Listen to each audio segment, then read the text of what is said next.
पाकिस्तान को इलेक्शन में जाना है या इकनॉमिक रिफॉर्म्स करनी है, दोनों में से कोई एक चॉइस जो भी करनी है, फैसला उसके ऊपर जल्दी करना पड़ेगा, क्योंकि ज़्यादा दिन रुपया जो है इस जिस सूरत हाल से गुजर रहा है उसमें ज़्यादा देर सस्टेन नहीं हम कर सकते। 1-1.5 रुपया पर डे के हिसाब से डॉलर के अगेंस्ट रुपये को मार पिट रही है। 194 से ऊपर आज इंटरबैंक में क्लोजिंग हुई है और 2-4-5 दिन की बात होगी, अगर यही मोमेंटम चलता रहा, यही रफ्तार चलती रही तो हम 200 क्रॉस कर देंगे। हम इन्फ्लेशन से, महंगाई से बचना चाहते हैं, इसलिए हम पेट्रोल की और डीज़ल की कीमतों में इजाफा करने से 1 महीने से गुरेज कर रहे हैं। लेकिन ये जो डॉलर की डीवैल्यूएशन से जो हमें मार पिटनी है, इंपोर्टेड इन्फ्लेशन ने आके जो हमारी पिटाई करनी है, उसको शायद हमें एंटीसिपेट नहीं कर रहे। तो हमें सॉल्यूशंस चाहिए। जितनी मर्ज़ी इन्होंने सियासी आपस में मुशावरत करनी हो कर लें 24 घंटे में, 48 घंटे में, लेकिन प्रोलॉन्ग्ड पीरियड के लिए हम एक बग़ैर फ़ैसले के आगे नहीं चल सकते।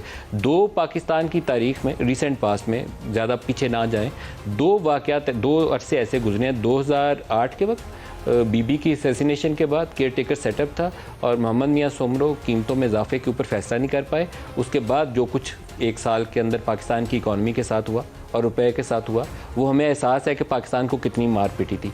2018 के इंतखाबात के बाद इकॉनमी की सूरत हाल बुरी नहीं थी, लेकिन उस वक्त एक्सटर्नल सेक्टर के ऊपर करंट अकाउंट डेफिसिट ज़्यादा था। हमें बेल आउट चाहिए था और इमीडिएट फैसला करना था, IMF के पास जाना है, दोस्त ममालिक से पैसे लेने हैं या कौन सा रास्ता हमने अपनाना है। 8 माह गुम में हमने गुजार दिए। नतीजा क्या हुआ कि रुपया 189 PTI छोड़ के गई, जो उसको 116 पे मिला था।